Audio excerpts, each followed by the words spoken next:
ជំរាបសួរបងប្អូនទាំងអស់គ្នានៅក្នុងបណ្ដាញសង្គម YouTube មកជួបជាមួយនឹងខ្ញុំបាទវ៉ាន់អូដៃថ្ងៃនេះខ្ញុំមកធ្វើវីដេអូថ្មីមួយទៀត review នាឡិកាសម្រាប់ជនមានពិការភាពផ្នែកភ្នែកគឺនាឡិកាអានជាលក្ខណៈសំឡេងនាឡិកានេះមានឈ្មោះថា Classic Talking Watch ខ្ញុំបានទិញមកពី The Braille Superstore ខ្ញុំនឹងមកចែករំលែកបទពិសោធន៍នឹងធ្វើបទបង្ហាញទាក់ទងទៅនឹងការប្រើប្រាស់នាឡិកានេះសម្រាប់បងប្អូនទាំងអស់គ្នាហើយសូមអធិស្ឋានចំពោះសម្លេងរំខានហើយវីដេអូនេះអត់មានជាលក្ខណៈថតឃើញរូបរាងនាឡិកានេះទេខ្ញុំនឹងយករូបភាពនាឡិកាមួយនេះធ្វើជារូបភាព thumbnail នៅលើ YouTube Channel របស់ខ្ញុំបងប្អូនអាចមើលបានថារូបរាងសន្តានបែបម៉េចអញ្ចឹងណាអញ្ចឹងខ្ញុំសូមការអធិស្ឋានអំពីបងប្អូនទាំងអស់គ្នាពីលក្ខខណ្ឌនេះទី1គឺសម្លេងរំខានទី2គឺខ្ញុំអាចថតបង្ហាញដៃខ្ញុំចុចបែបម៉េចទេពីព្រោះដោយសារពិបាកថតអត់មានជំនួយការថតទេហើយអត់មានកន្លែងថតត្រឹមត្រូវទេអញ្ចឹងសូមអធិស្ឋានតែប្រសិនបើពេលខាងមុខបងប្អូនចង់មើលខ្ញុំ review របស់អ្នកពិការបងប្អូនអាចធ្វើការ donate បរិច្ចាគឲ្យខ្ញុំ$1ក្តី$2ក្តីបងប្អូនអាចបរិច្ចាគឲ្យខ្ញុំតាក់ទងខ្ញុំតាមរយៈបណ្ដាញសង្គមខ្ញុំបានដាក់ link នៅក្នុង description តាក់ទងខ្ញុំមកបងខ្ញុំចង់ donate ឲ្យបងប៉ុណ្ណេះជាលុយខ្មែរក៏បាន$ក៏បានដែរតាក់ទងមកខ្ញុំអត់ដាក់ QR នៅលើវីដេអូទេ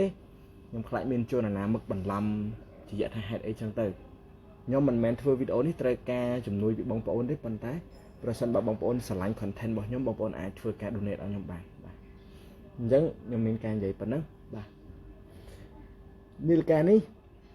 គឺមានមុខងារពិសេសដូចជាមុខងារអានម៉ោងទី1ទី2គឺមានអេក្រង់សម្រាប់បងប្អូនដែលគាត់មានកាយសម្បត្តិគ្រប់គ្រាន់គាត់មើលម៉ោងបានគឺឃើញច្បាស់ទី3គឺមុខងារកំណត់ម៉ោងរោទី4គឺមុខងារ timer stopwatch គឺរបៀបថា stopwatch ហ្នឹងមុខងារហ្នឹងគឺប្រើប្រាស់សម្រាប់ធ្វើការឲ្យវារាប់ម៉ោងឡើងរហូតឧទាហរណ៍ថាបងប្អូនមាន challenge អ្នកណាគេញ៉ាំម្ហូបមុនអ្នកនឹងឈ្នះឲ្យបងប្អូនអាចប្រើប្រាស់មុខងារនេះបានបាទអញ្ចឹងកុំឲ្យខាតពេលវេលាយូរនាឡិកានេះមានរូបរាងដូចតទៅបាទមានតួពណ៌ខ្មៅលាយប្រផេះប៊ូតុងវានីមួយៗមានពណ៌ប្រផេះខ្សែពណ៌ខ្មៅអីចឹងទៅហើយមានអេក្រង់ចំកណ្ដាលហើយប៊ូតុងមានចំនួន4នៅផ្នែកខាងឆ្វេងមានប៊ូតុងនាទីហើយនិងប៊ូតុង hour ផ្នែកខាងស្ដាំមានប៊ូតុង mode ហើយនិងប៊ូតុងការអានម៉ោងបាទអញ្ចឹងខ្ញុំនឹងធ្វើបទបង្ហាញដូចតទៅឥឡូវឧទាហរណ៍ថាបងប្អូនចង់កំណត់ម៉ោងបងប្អូនធ្វើការចុចប៊ូតុង mode ដែលនៅខាងស្ដាំដៃផ្នែកខាងក្រោមចុចឲ្យជាប់មកឲ្យវាលើពាក្យថា time set នេះហើយនាឡិកានេះក្នុងម៉ឺនុយ time set បងប្អូនអាចកំណត់ឲ្យប្រើប្រាស់អានជាលក្ខណៈម៉ោងសកលក៏បានម៉ោងជាលក្ខណៈធម្មតាក៏បានដែរ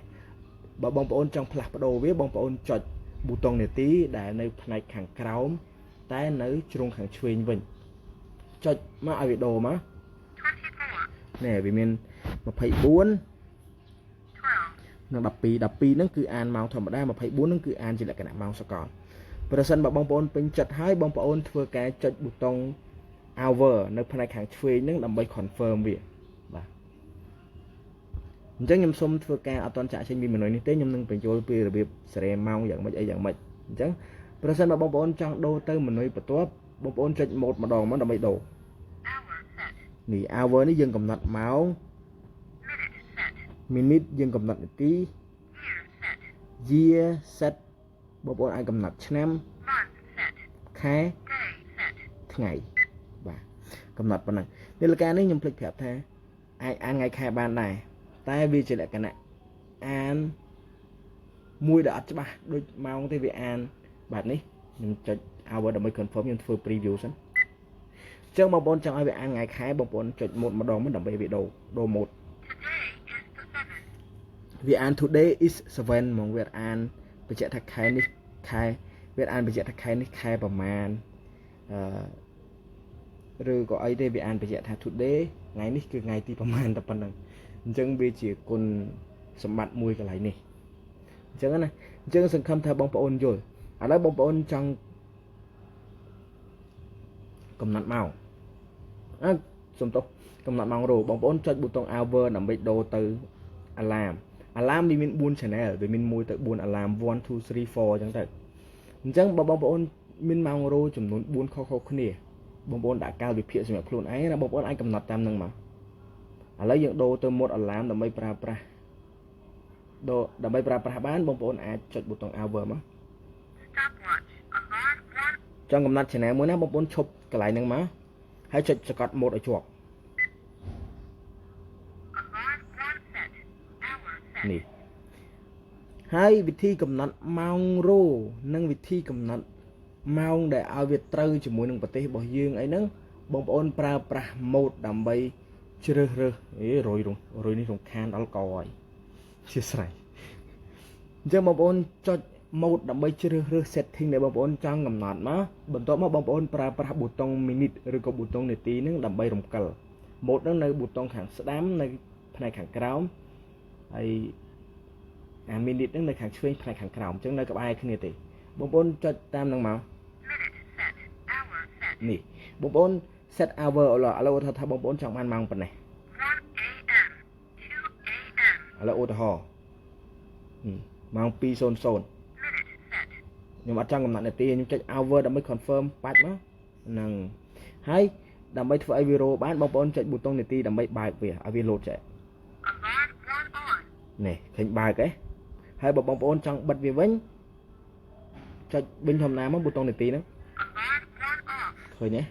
គឺបិទជាស្ថាពរអញ្ចឹងមានប៉ុណ្ណឹងបាទហើយមុខងារ stopwatch Alarm. It is 9:17 a.m. Stopwatch. អញ្ចឹងមុខងារនេះអត់មានអីពិបាកប្រើទេបងប្អូនចុចសម្អាតវាអស់មកចុចប៊ូតុង mode ដើម្បីសម្អាតវាឲ្យវាលោត all clear All clear. នេះហើយបងប្អូនចុចប៊ូតុងនាទីមកដើម្បី activate វា 1, 2, 3, 4, 5, 6, 7, 8, 9,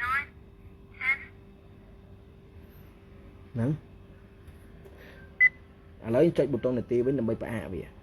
យើងឈប់វាត្រឹមណាយើងមើលបានបាទយើងមើលប្រើប៊ូតុងថកមកចង់ដឹងថាវានៅប្រហែល second 14 seconds. ឃើញអត់អញ្ចឹងវាមិនមែនជាមុខងារ timer កំណត់ប្រហែល second ឲ្យវារោដូចក្នុងទូរស័ព្ទទេមុខងារនេះគឺអត្ថប្រយោជន៍បែបហ្នឹងឥឡូវខ្ញុំសម្អាតវាចោលមក All clear. បាទហើយដូរទៅម៉ូដម៉ោងធម្មតាវិញ It is 9:17 a.m. ហើយបងប្អូនចង់បើកឲ្យ1ម៉ោងអានម្ដងបងប្អូនធ្វើមិនគឺសាមញ្ញបំផុតបងប្អូនប្រើប្រាស់ប៊ូតុងនាទីមកដើម្បីបើកវា Hourly report off. ដោយសារខ្ញុំបើកវាប្រើប្រាស់ជារៀងរាល់ព្រឹកពេលខ្ញុំភ្ញាក់ពីគេខ្ញុំតែងតែបើកវាឲ្យវាអាន1ម៉ោងម្ដងហើយដើម្បីឲ្យខ្ញុំអាចដឹងថាម៉ោងនេះខ្ញុំគួរតែធ្វើអីឬក៏ខ្ញុំនៅសល់ពេលប្រហែលម៉ោងទៀតខ្ញុំអាចមានភាពងាយស្រួលអញ្ចឹងណា Hourly report on. បើកវាចេញ on មក hourly report on ដែលប្រើប្រាស់ប៊ូតុងនាទីមកគឺរួចរាល់តែម្ដងអញ្ចឹងនាឡិកានេះអត់មានអីពិបាកប្រើទេខ្ញុំសូមបញ្ជាក់បងប្អូនឡើងវិញប្រសិនបើបងប្អូនចង់កំណត់ម៉ោងបងប្អូនធ្វើការសកត់ប៊ូតុង mode ឲ្យជាប់មកវាអានអីអានទៅកុំខ្វល់រហូតដល់វាលឺ time set បងប្អូនប្រឡែងមកក្នុងមនុស្សនោះបងប្អូនអាច set ម៉ោងឲ្យអានជាលក្ខណៈម៉ោងសកលក៏បានធម្មតាក៏បានបន្ទាប់ពីបងប្អូនកំណត់ហើយបងប្អូនចង់កំណត់ម៉ោងបងប្អូនចុចប៊ូតុង mode ហ្នឹងមកប៉ឹកមកដូរដាក់វាមានដូរទៅវាមាន hour ម៉ោងអញ្ចឹងបងប្អូនចង់ដាក់ម៉ោងប្រហែលវាមានបញ្ជាក់ AM PM នៅហ្នឹងហើយបន្ទាប់ពីសេរីហើយវាមាន minute ប្រហែលនាទីប្រហែលនាទីអញ្ចឹងថ្ងៃប្រហែលខែប្រហែលឆ្នាំប្រហែលបងប្អូនសេរីតាមហ្នឹងមកបន្ទាប់ពីបងប្អូនជ្រើសរើស mode ហ្នឹងជ្រើសរើសល្វែងម៉ោងហ្នឹងរួចរាល់អូថា hour set ឥឡូវបងប្អូនចង់សេរីម៉ោងបងប្អូនចុចប៊ូតុងនាទីហ្នឹងដើម្បីអង្កលទៅម៉ោងប្រហែលអង្កលទៅដល់ពេលត្រូវប៉ុណ្ណាបងប្អូនឈប់ប៉ុណ្ណឹងហើយធ្វើវាបន្តទៀតទៅហើយបន្ទាប់មកបងប្អូននៅពេលដែលធ្វើការសេរីរួចរាល់អស់ចុចប៊ូតុង hour ដើម្បី confirm ឬក៏និយាយស្អាតទៅ hour ហ្នឹងគឺជាប៊ូតុង enter មួយដើម្បី save setting របស់វាខ្ញុំសង្ឃឹមថាបងប្អូននឹងយល់អំពីរបៀបប្រើប្រាស់នាឡិកានេះហើយបើអត់យល់កន្លែងណាទេឆាតសួរខ្ញុំតាមរយៈបណ្ដាញសង្គមខ្ញុំបានដាក់ link ហ្នឹងក៏បានឬក៏ comment ក្រោមវីដេអូហ្នឹងក៏បានដែរអញ្ចឹងណាអញ្ចឹងមានប៉ុណ្ណឹងហើយតម្លៃធូរថ្លៃទេតែខ្ញុំសូមអត់បញ្ជាក់តម្លៃទេខ្ញុំចង់ឲ្យបងប្អូនចូលទៅមើល link ដែលខ្ញុំបានដាក់នៅក្នុង description ហ្នឹងដោយខ្លួនឯងអញ្ចឹងណាហើយប្រសិនបើបងប្អូនចង់ឲ្យខ្ញុំជួយទិញខ្ញុំគិតចំណេញពីលើតិចតួចទេអត់ចាក់កបងប្អូនទេបើបងប្អូនចង់ឲ្យខ្ញុំជួយទិញហើយចង់ទិញខ្លួនឯងក៏អត់អីដែរបងប្អូនអាហ្នឹងគឺជាជំរើសរបស់បងប្អូនទេបាទ